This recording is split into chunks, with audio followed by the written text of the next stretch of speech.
Welcome to City Club of Eugene's June 3rd, 2022 program, Enriching Library Services During the Pandemic and Beyond. This is a 32nd program in our 2021-22 programming year. I'm Kitty Piercy, and I am the past City Club president because your City Club president is off at a design conference. You can become a member of the City Club at our website, cityclubofeugene.org. This program is live streamed to our YouTube channel and archived there and on our Facebook page. Our podcast is also available. Programs are broadcast on public radio station KLCC on Monday nights at 7. City Club has both business and in-kind sponsors. Our diamond sponsors are Kaiser Permanente, University of Oregon, Peace Health, Lane Community College, and we get generous support from the City of Eugene and from Lane County. Please join us by submitting questions to our guest. In today's program, Enriching Library Services During the Pandemic and Beyond, we will be hearing from Will O'Hearn, Director, Eugene Public Library, and Angela Akana, Community Services Manager, Eugene Public Library. Biographical information on our speakers is available on our website, cityclubofeugene.org. I would like to thank Mary Layton for coordinating today's program, and she will introduce our speakers. Now here's Mary.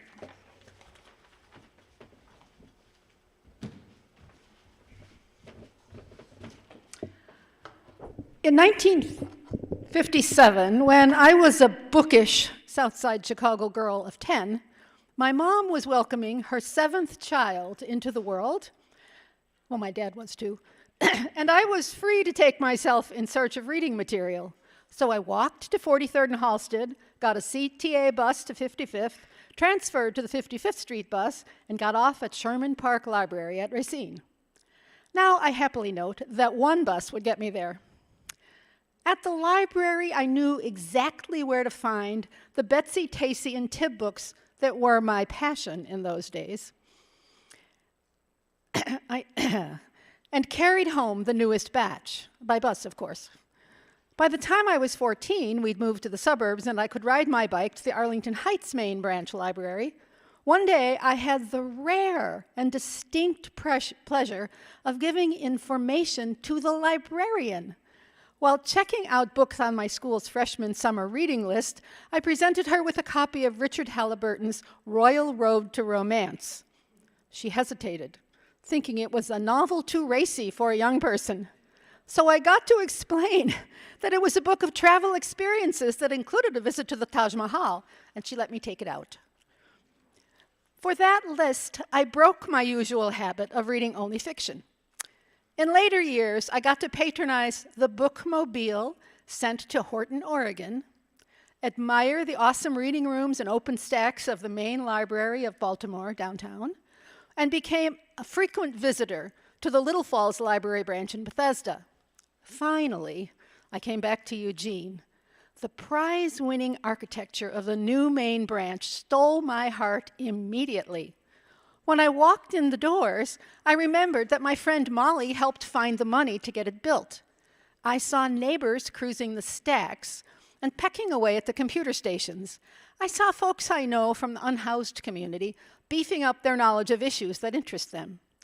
And I saw staff who carried on the tradition I'd experienced elsewhere, endlessly ready to help answer every question and thinking up new ways to serve everyone who walked in the door. In particular, I noticed that the broader range of patrons required new forms of graciousness, and once again, the staff stepped up their game. I love going to the library and dropped in more than once a week. And then came COVID, which shut everything down for our safety. And once again, the tireless and talented librarians planned our way through it. They had to pivot quickly as the pandemic shifted needs and circumstances again and again. With each change, the Eugene Public Library had to figure out the safest way to keep collections circulating and resources available. Thoughtful analysis of the patrons' responses generated new ideas that strengthened library services as the crisis eased. In this program, leaders of EPL explain how the staff reimagined library operations using new insights and approaches to make even better use of the library's resources. Today, we will hear from two of the professionals who made it happen. Will O'Hearn has been the director of Eugene Public Library since 2019. He began working for his hometown library in Marengo, Illinois, not too far from where I was at the time, shelving books. After college, he was the assistant circulation coordinator and then the circulation supervisor for the College of Lake County, Illinois. Then he moved to Pikes Peak Library District in Colorado as the business librarian and the manager of adult services. He served in professional positions in the Lincoln Library in Springfield and Grayslake, Illinois. He earned a BS in Human Resources Management at Northern Illinois and an MA in Library and Information Sciences at University of Wisconsin in Madison, and I hope he never goes back.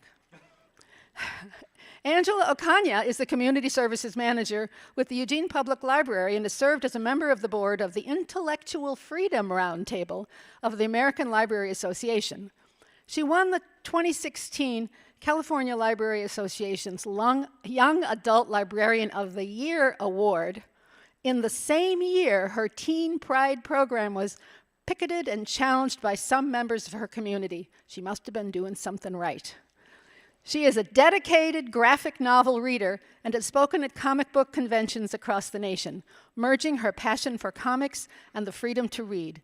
She has been a member of the selection committee for the Best Graphic Novels for Children list and claims, secretly, to be a unicorn. I give you now Will.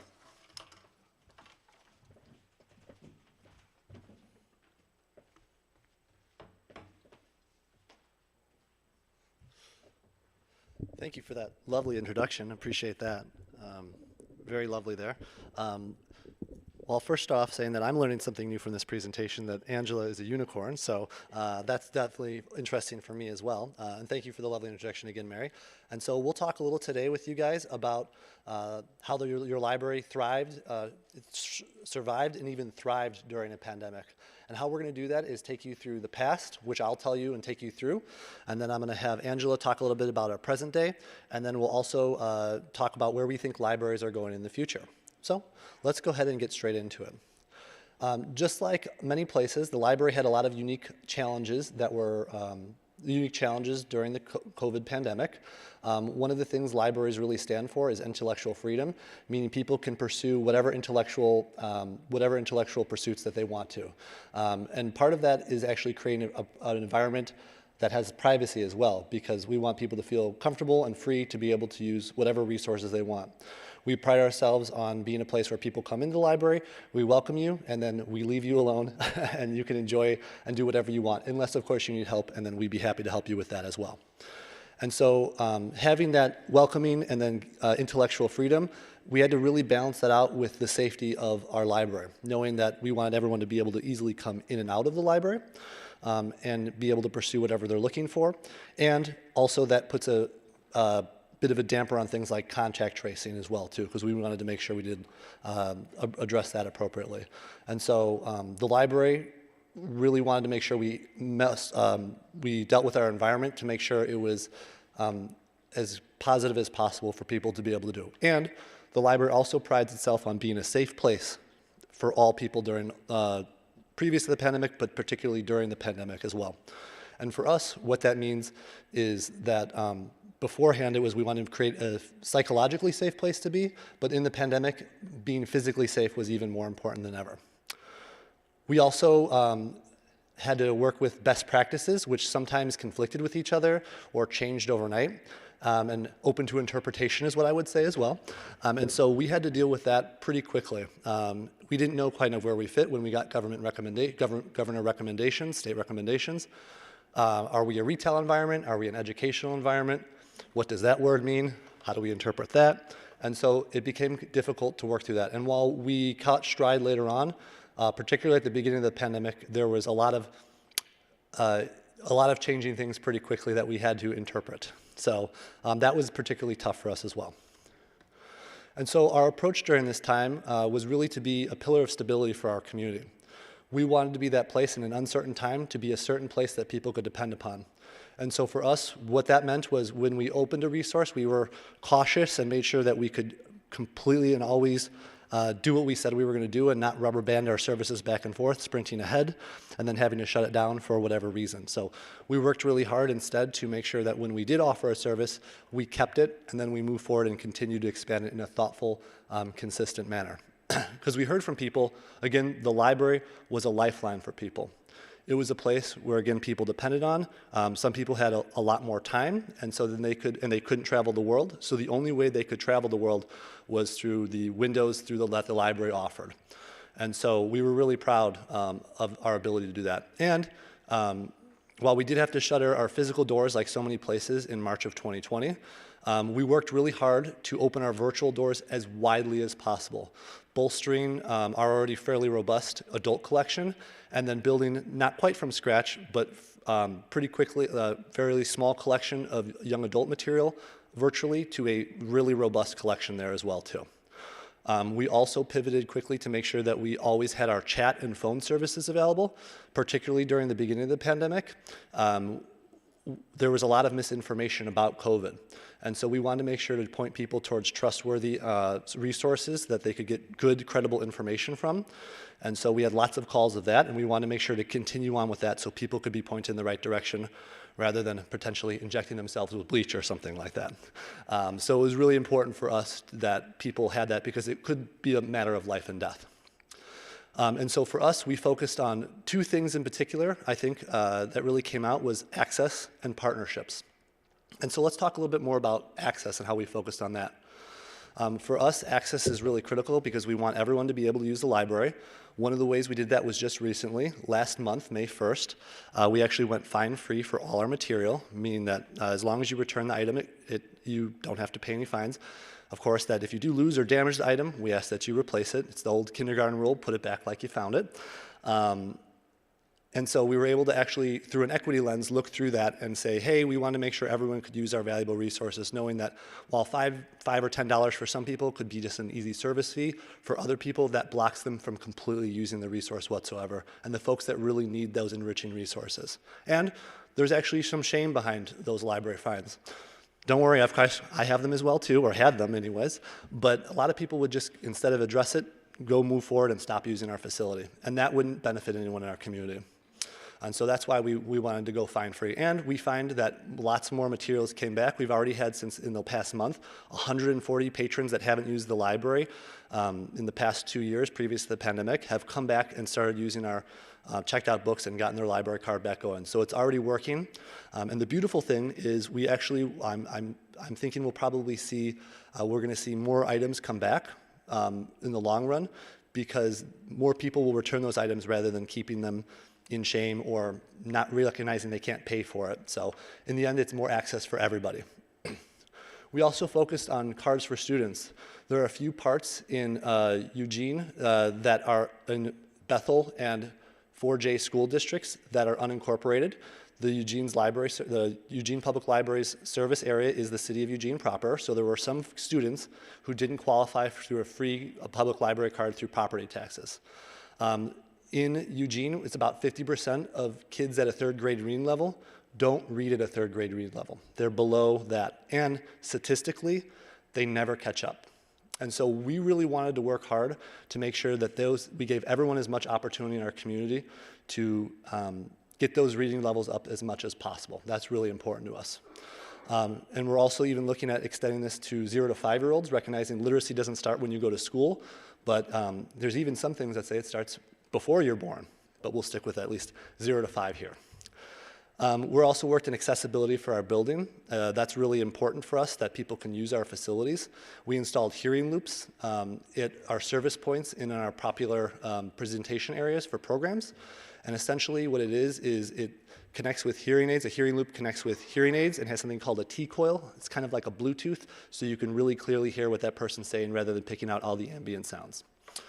Additionally, we installed automatic door openers in all our restrooms, so people, when they came to the library, when they came to our facility, if all they needed to do was use our facility, they could feel welcome and able to come and know that that was for them as well, too.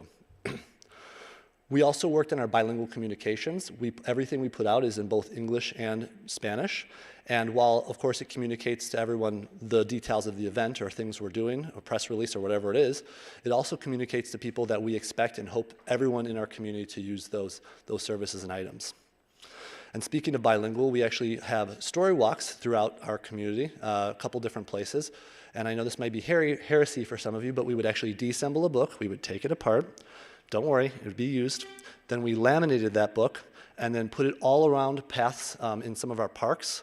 And so folks, as they were walking around, knowing that they may not come to the library, they could read stories as they went through. So our focus was to meet the community where they're at through that access.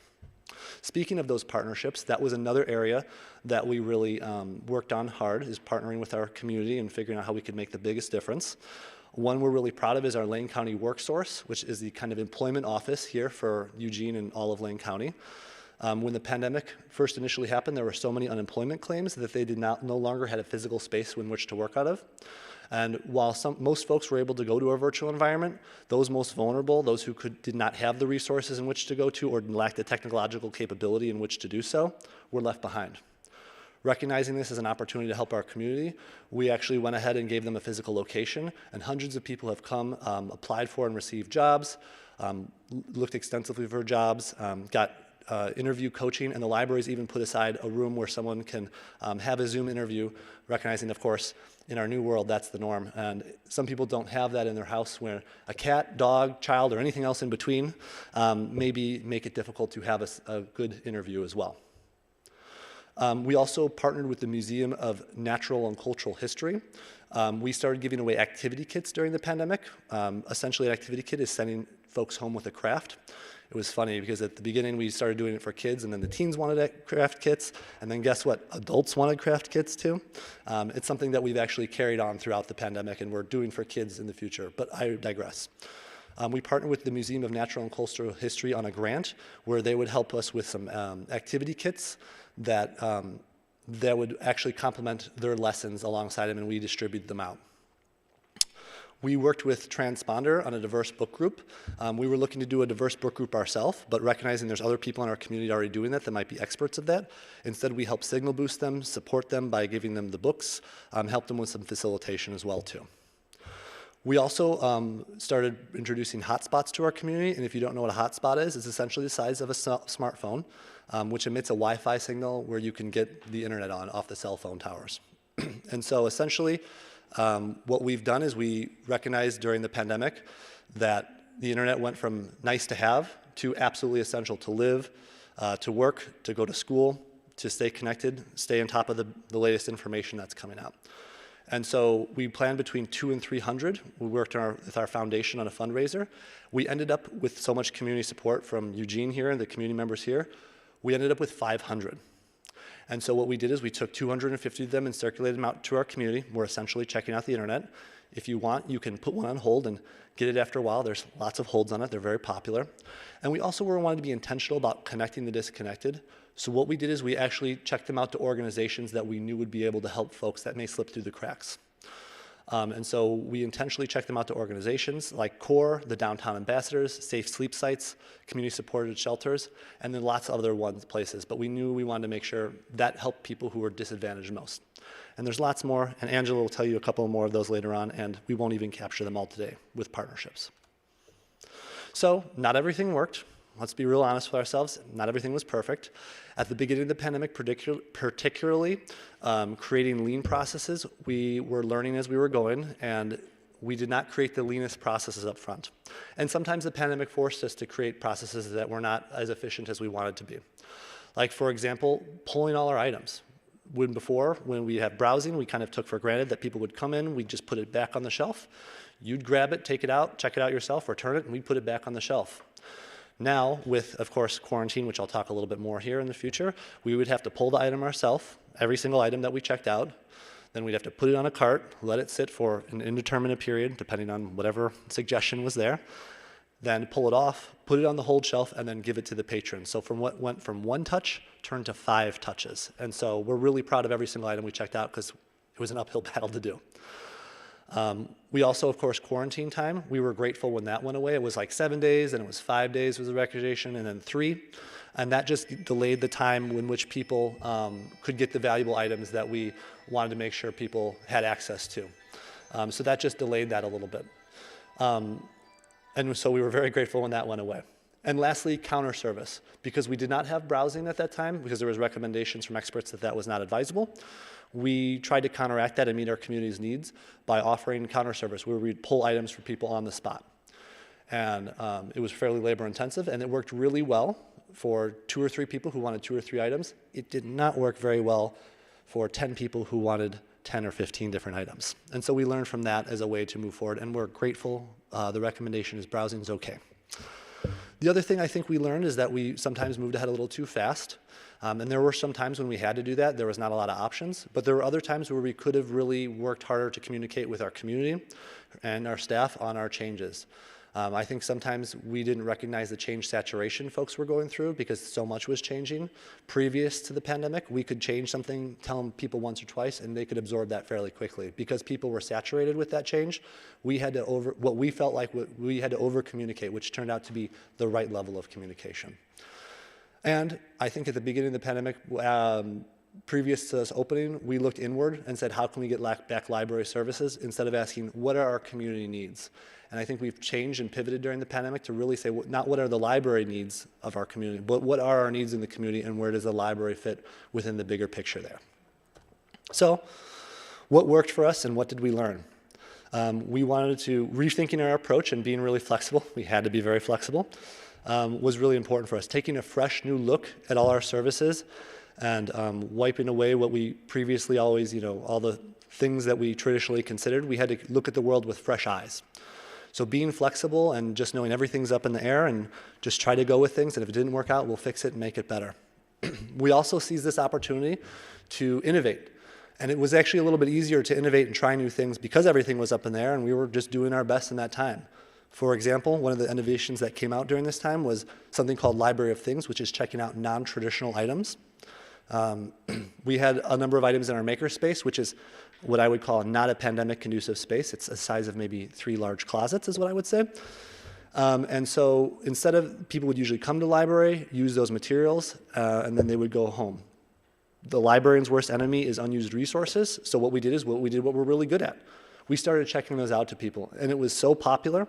Things like button makers, sewing machines, a digital slide converter, which is one of our most popular items, surprising to me.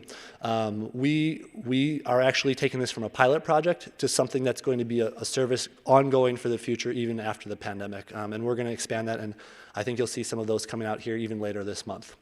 A really full service there. And that would have not happened had it been for the pandemic. We recognize that virtual library resources are more popular than ever and something we need to really pay attention to. At the beginning of the pandemic, we saw a 75% increase in those, and we've seen a sustained 25% increase in our e-resources. And virtual programs are full all the time, and there's an expectation that we'll continue to provide them. And so we need to work on those and make sure that they all work together. And again, you've heard me talk about partnerships. I think it's really important that we're part of the community ecosystem. We don't want to be a big fish in a small pond, but we'd rather be a node in all the different community services, the wonderful community services, all the great community organizations that help support Eugene, and we want to be a part of that to make the biggest impact as possible, rather than doing our own thing. And so with that, I think I've taken you up to the present day. And I'm going to go ahead and kick it over to Angela Akana here to go ahead and give us an update on what the present looks like now.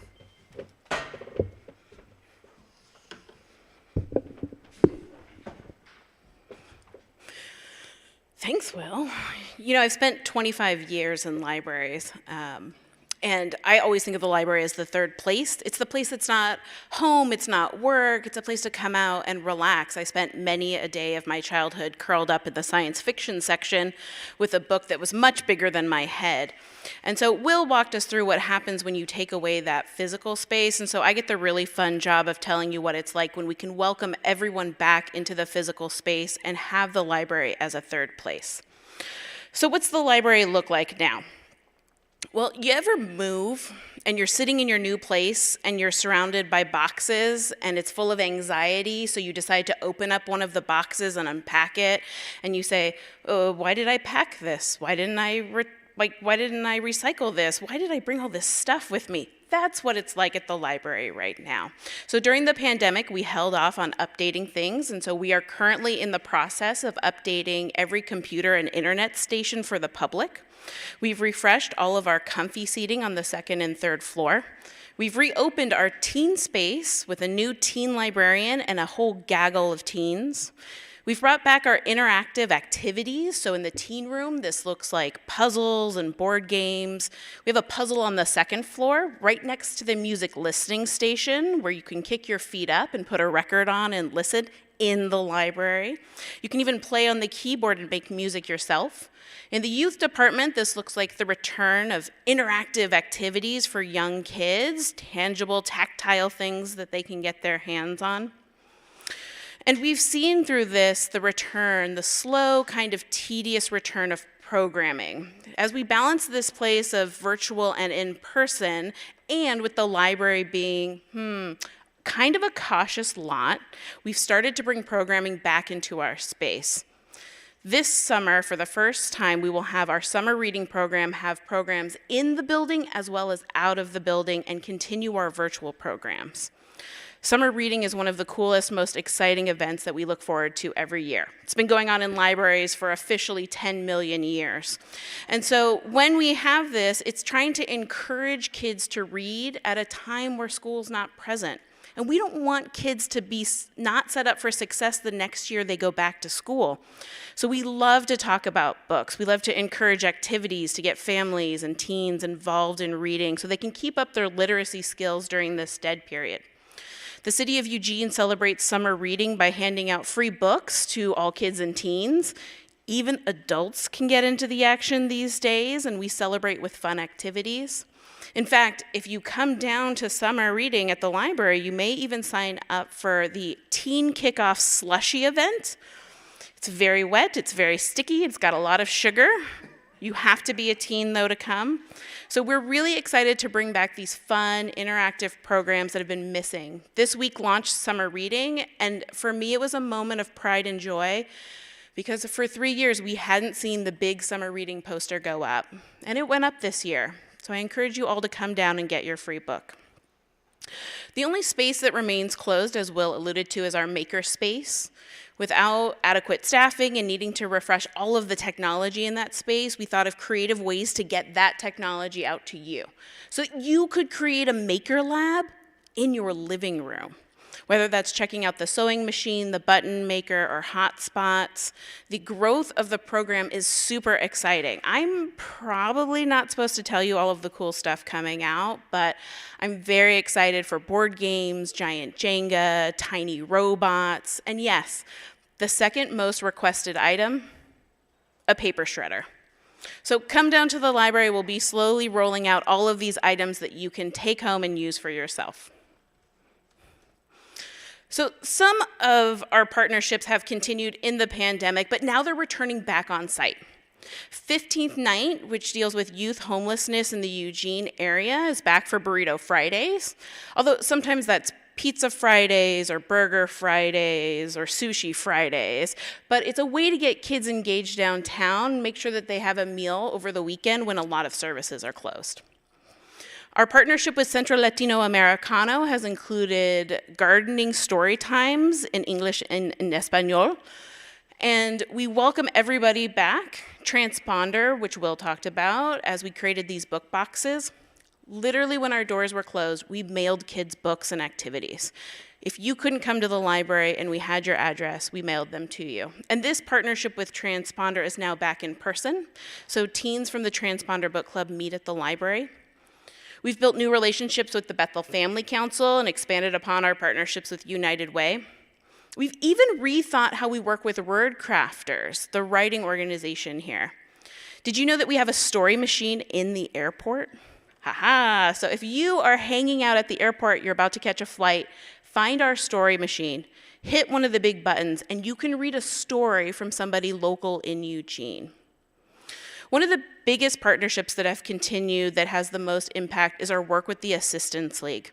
The Assistance League helps deliver homebound patrons who can't make it to the library. And during the pandemic, this was a life-saving endeavor for folks who could not connect with the outside world. The library's back to doing large events, so you will catch us at the Riverfront Festival this month at Juneteenth, the Asian Celebration, and at Pride, giving away free books and crafts. We love getting out of the community as much as I've just talked about how much I love the building. I also love getting out and seeing the faces of people in our community, people who maybe forget that the library is open.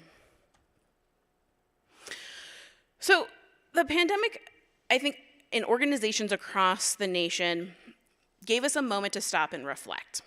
You ever go to work every single day and it's kind of the same? You're on a train and you're just chugging along doing the same thing over and over and over again, and then you have to stop? The pandemic literally made us stop and think about what we were doing. And so it gave us the ability to reassess priorities in our community. So instead of just doing the things that we'd always done, just chugging along on that train, we got to see if this was the right thing for us. So our work groups have decided to set priorities. Early literacy, specifically in the Bethel community. We talked about how literacy rates for third graders are very low and not meeting standards. So the library wants to put a focus on encouraging families, especially families who are bilingual, to read at normal rates. Our Adult Services Department has decided to not only focus on community fun, engaging programs, but also how do we focus on community recovery? How can the library be a place that not only helps you get a job, but also helps you deal with the trauma of going through a pandemic? How can it help you rebuild relationships with your community? We're focused, especially in Sheldon, on our services for teens and seniors. We understand that seniors, especially in our assisted living facilities around Sheldon, have been very cut off from the world. Now that the library is back and engaging, how can we go into those communities and help folks? When George Floyd died during the pandemic, it was a wake-up call for a lot of people across the nation. It wasn't a wake-up call for folks who already realized that violence against BIPOC folks was happening all of the time. But the library took it as a wake-up call. We are a primarily white organization serving a primarily white community. So we had to re-look at what we saw as diversity, cultural competency, and social justice. We had to really look at how systemic racism invades our policies, our procedures, and how that same racism affects the world of publishing and the books that we put on the shelf. We had to deep dive into our own institutional white fragility, and it is a slow, painful slog. It's not a journey that goes by easy, but it's that uncomfortability that makes us know that we are becoming a more culturally competent organization so that we can be the best for the people we serve in our community. For every person that we serve in our community, whether you're out front or in the shadows, the library belongs to everybody, and we are trying to be better as an organization. Across the nation, library book challenges are up 60% this year. The banning and challenging of books in public schools, in public libraries, is astronomical.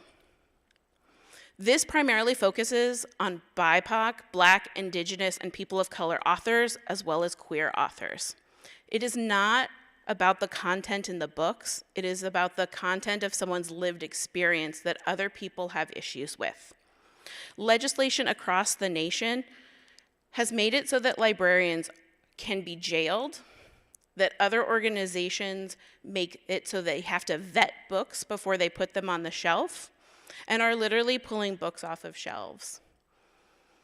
Eugene is not exempt from this, as the increase in challenges for BIPOC authors also affects us. And while 71% of voters oppose book bans in public libraries, legislation continues. So I would urge everybody, as this becomes a national issue, to raise your voice and join the movement to unite against book bans. The freedom to read is one of our most solid principles as a library.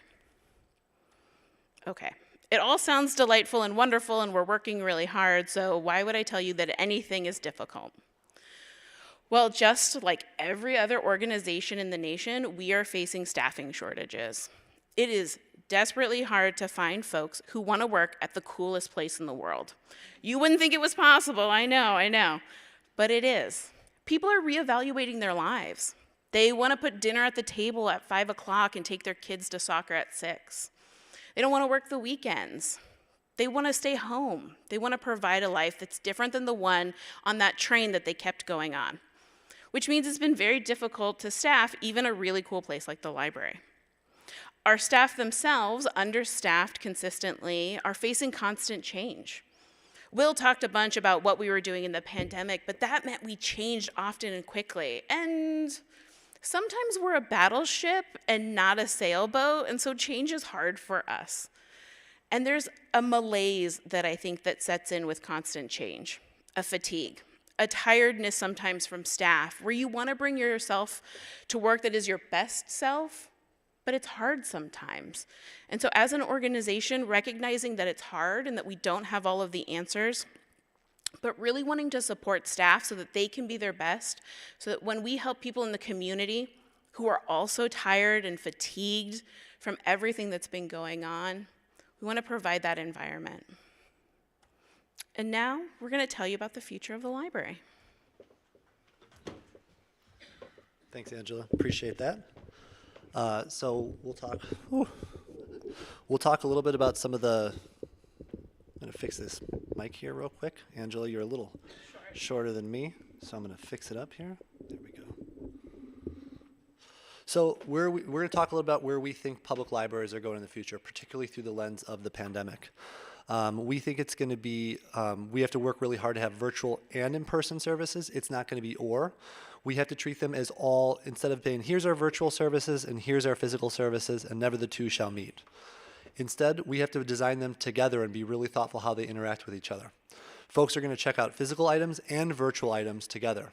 Folks are going to attend in-person events and virtual events. And in fact, our community will demand hybrid events. They're going to want ones where they can either show up in person, or if they're not feeling comfortable with, we used to have events that would have hundreds of people come to them, and people may not feel as comfortable with that anymore. And so we want to create a synergy between those collections. So perhaps something's out of print, but we can get in our physical collection in a series, but we can get a virtual copy of it. That helps us keep a full collection so people can read the full series, because there's nothing worse than checking out a series that you love and you're missing number 5 in a 10-series book. So we really want to take advantage of that new dynamic environment and work on our hybrid approach. And in that same vein, we think that there's going to be an increase of importance with user experience, UX. Even before the pandemic, people were going out looking more for experiences when they were going out, because there's the Grubhub effect. You can get everything delivered to you. You can stay in your house and you can download things. You don't need to leave your house to get things. What drove people to go out was to find those experiences. What can't you download? What can't you get delivered?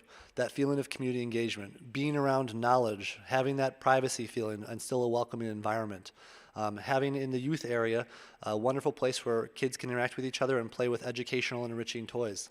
That's not something you can download.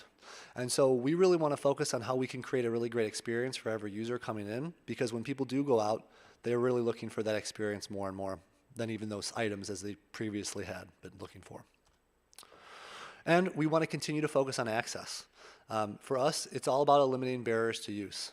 Again, as Angela alluded to, I think we took a really fresh look and through a different lens as we did before, and wanted to make sure we recognized some of our policies, procedures had barriers in them that we had unintended consequences for. And at the end of the day, we want to eliminate those barriers so people can use the library as easily as possible. We want it to be easy. That's, again, why we went fine free. At the end of the day, the library is a collection of resources, books, videos, programs, things like that we want every single person in our community to have for free, easily accessible, and enriching for people. And so every time that we eliminate a barrier for it to be easier for folks to use our collection of resources, we get closer to what philosophically the library's ideal is. Something, again, the community believes everyone should have access to and should be able to use. So I talked about that long journey that we were going on, the increase of people seeing themselves reflected in literature. So we have some high goals at the library. And we want to make it known to our community what we're doing. We want to include this in all aspects. So when I talk about we want to increase the purchasing from BIPOC and diverse authors, people who have written stories about their own lives and their own lived experiences, that's not just books. It's included in the presenters that we bring. Can we go to a reservation and bring somebody in and pay them fair wages and fair travel to come to our city and talk to us? Maybe that means we're bringing in folks from Portland and Eugene and Springfield and all over Lane County. So it's not just programs, but also displays. When you walk into the library, are the books that you see representative of a diverse and eclectic community? So we have to keep ourselves on track for that and increase the ability and the opportunities that folks have to see themselves reflected. We want to make sure that 30% of our collections, it's a goal, right? That 30% of the materials that we have every year are coming from diverse authors. And we'd like to grow that number, but 30 felt like a good starting point so that we could make it to there. This includes publishing and purchasing items from small presses, most often going to people who aren't in the mainstream publishing voice. There are a lot of diverse native publishing houses that don't get the same attention that the big publishers like Random House get. So giving our selectors the tools to go and find those small publishers and bring you items that you may never hear because it's not on the New York bestseller list, but are just as valid from folks within our community, and highlighting local authors to tell their stories. This is some of where we think that the library is going. So we'd really like to thank you for listening on the future of the library.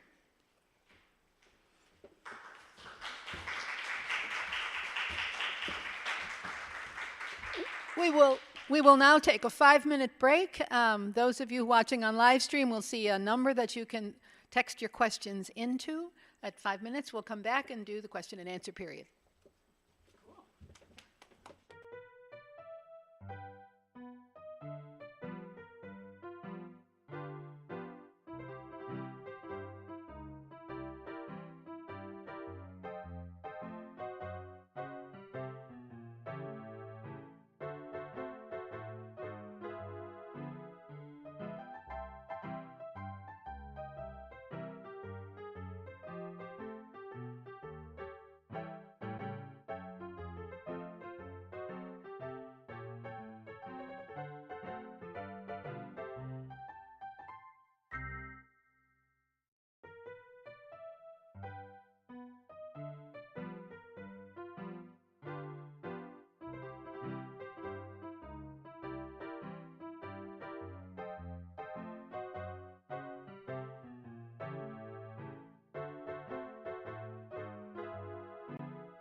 Okay.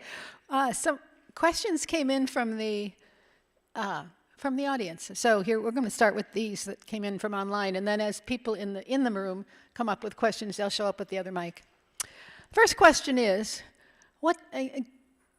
actually, this is the question that was the most popular.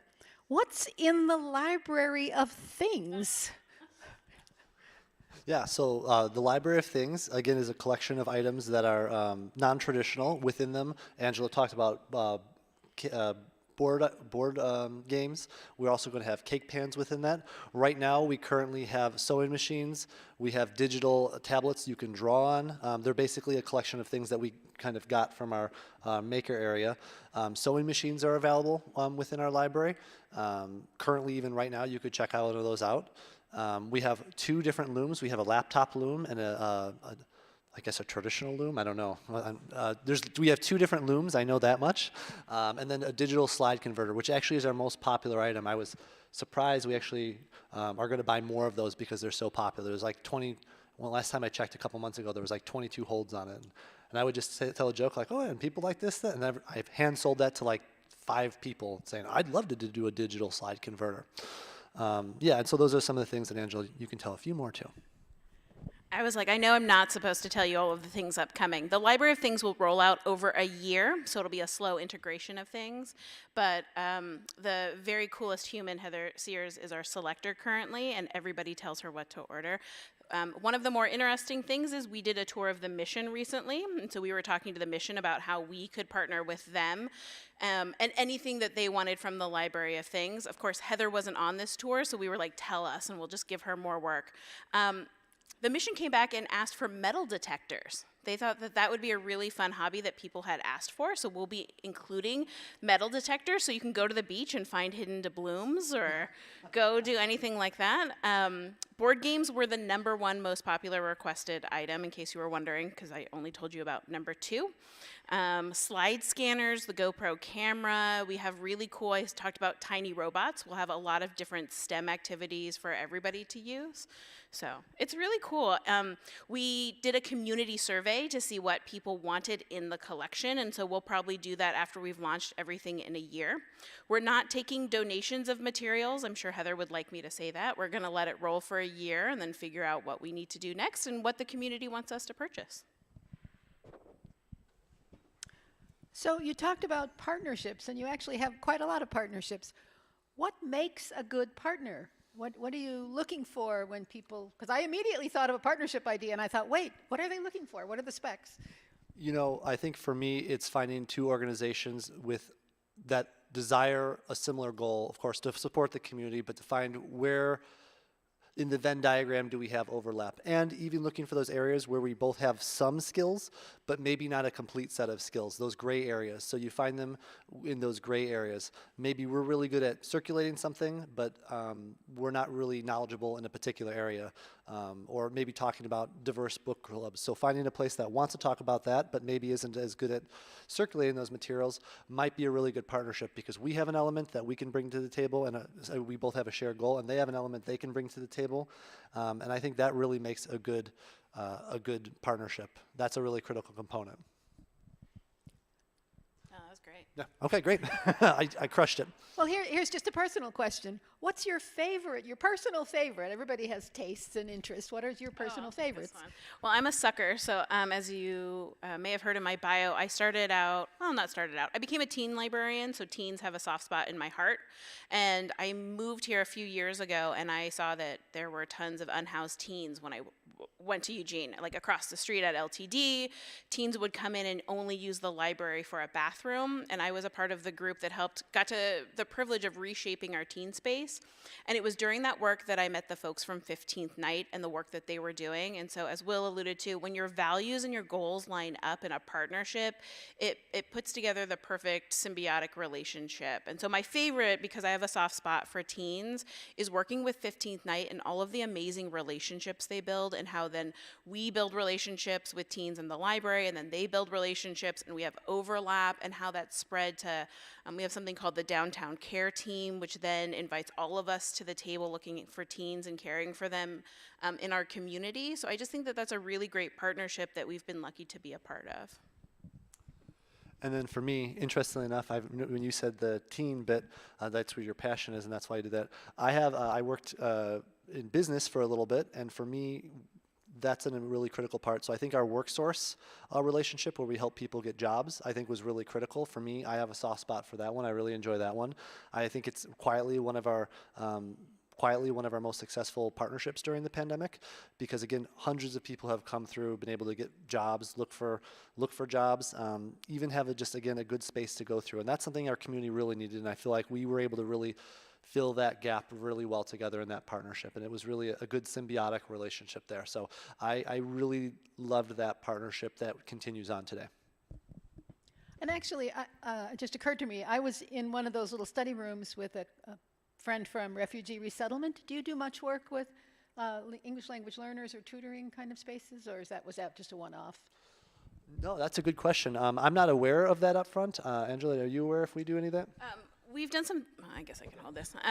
We've done some things with Lane County pre-pandemic that was with Spanish language learners. And so as LCC continues to pick back some of their efforts, they're one of our partners, we'll work with them for English as a second language learners. And the other thing I'd mention is that we have a number of literary, different languages of books. So you'll see, not only just Spanish, but Russian, Korean, all sorts of things at all the different levels of our library. We have a language collection. So while we may not have that direct partnership, and we, of course, always be open to that because we want to support our whole community, we want to make sure we at least indirectly help them by having those resources that they can utilize. So, and we, of course, be open to more partnerships, because that's an area we'd be interested in expanding upon. So you clearly have different tastes and interests, and what we know from our experience in life is that most passionately do we pursue the things that we really, really, really want to do. Some of them you're not going to roll out in the next year or so. Some of them you see like on the 5-year horizon. Talk to me about what you're looking forward to. I'll give you two things. I'm looking forward to seeing that library of things. That's another area that I really love, and I think libraries more and more. I used to say libraries is about inclusive and accessible information access, and now I say libraries are about inclusive and accessible access. And so I think information is one of our biggest areas of strength in sharing, but it's more than that. It's in sharing enriching programs, sharing resources for people to be able to do more, learn more, and be more. I think that's really critical. And so I think the Library of Things really fits well with our perspectives and what the community is looking for here, because it helps people's pocketbook, because it's something that we don't have to buy this thing that you want to use once a year, this Halloween cake pan. Well, you don't need to buy a pumpkin cake pan. You can just use it. And it's not only good for your pocketbook, but really good for our environment, which I think is really critical for our community here too. So I'm really excited about that rolling out. That's an external one. I'm going to take two. I'm also really excited. We're going to be doing a lot of community engagement. We have a focus this summer and fall on community engagement. I've started going out to some neighborhood associations and some soft community engagement, but we're going to be having a full community engagement rollout.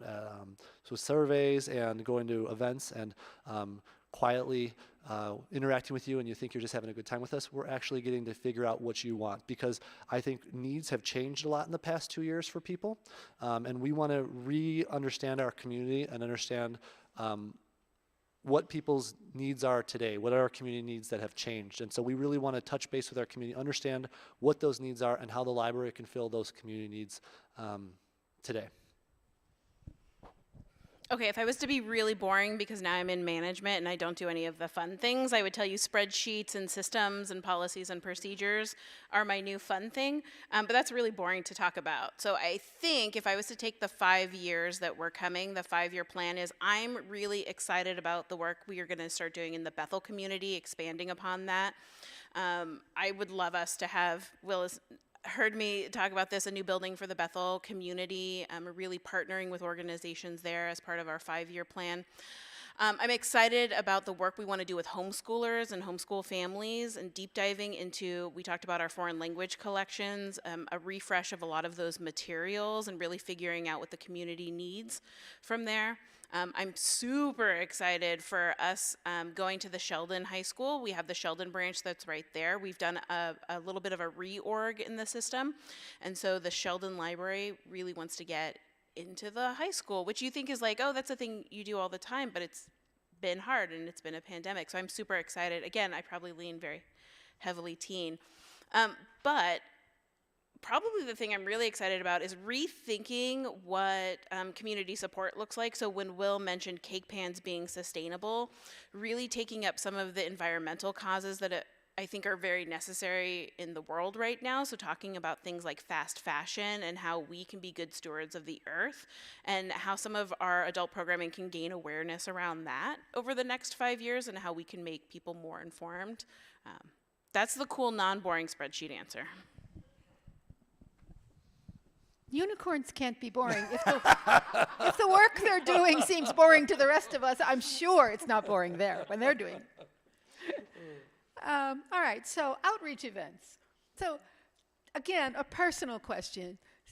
And this actually happens to me all the time. I have a brilliant idea and nobody else likes it. So tell us about your favorite, your most successful outreach event, something you thought would be a good idea, and it was.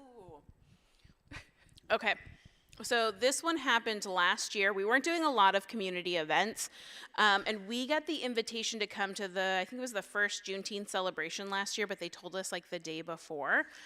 Have you ever tried to put together an outreach event with like 1 day's notice? It was very tough. It was me and one of my coworkers, and actually we roped somebody else in last minute, and we spent like our entire 8-hour day with very little breaks. I shouldn't say that. We took breaks at the Juneteenth celebration, handing out books. We had purchased a whole diverse collection of books that featured Black characters written by Black authors. And so we were able to hand those books out to kids in the community. And I think the fact that you walked up to a table and every single book reflected your life was amazing. So the fact that it came together very quickly, that we were on the ball, that we made it happen, is probably for me the most rewarding of like, I think since I've been at Eugene, and I'm super excited. We have way more notice this year. So we are going to be at the Juneteenth celebration with all of the same really great books and more than just 2 of us.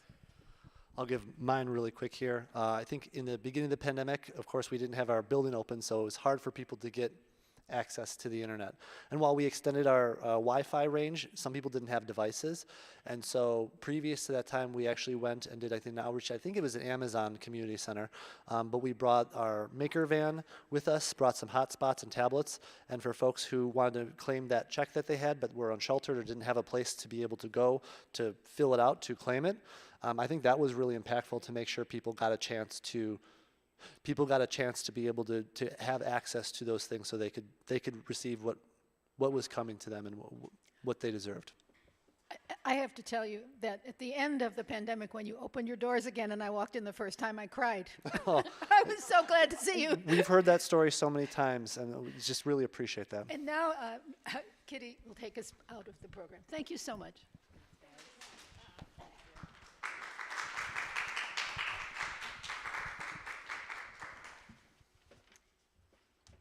This has been our June 3rd, 2022 program, Enriching Library Services During the Pandemic and Beyond. I think I changed that to Libraries Enriching Our Community.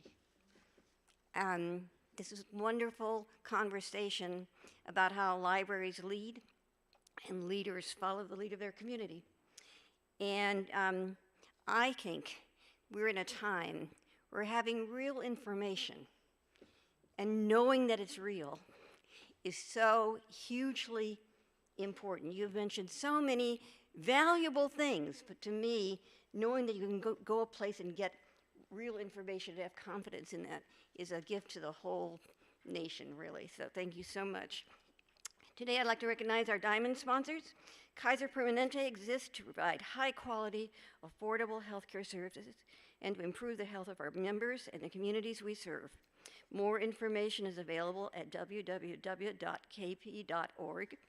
The University of Oregon has helped Oregonians question critically, think logically, reason effectively, communicate clearly, act creatively, and live ethically since 1876.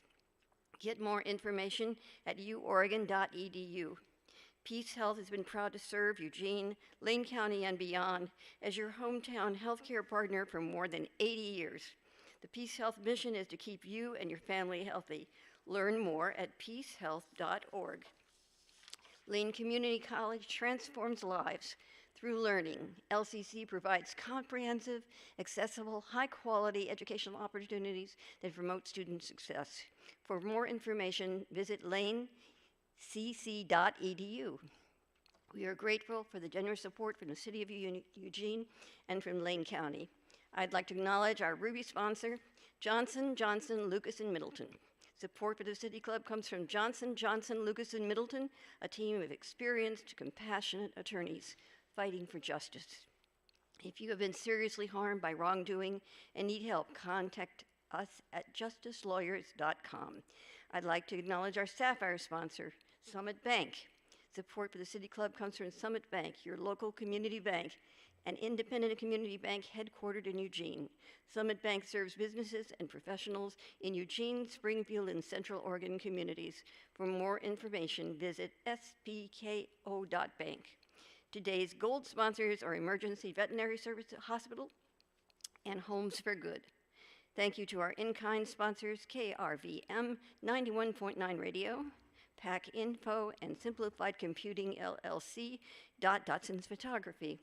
And a special thank you to our award-winning public station KLCC FM 89.7 for airing City Club programs on Mondays at 7. Our programs are always available on our YouTube channel, our Facebook page, and our podcast. We sincerely invite everyone, members and non-members, to participate in our programs in person at our new venue, the First United Methodist Church at 1376 Olive, or by live stream on your YouTube page. More information is on our website, cityclubofueugene.org. Next week, we will have our conversation on immigration, welcoming the displaced, refugee resettlement in Lane County. Sounds pretty interesting.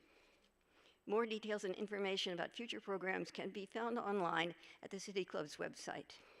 I want to thank Will O'Hearn and Angela Akana for being here, and we enjoyed hearing from you for a great program. This concludes today's program. Go out and enjoy the sunshine.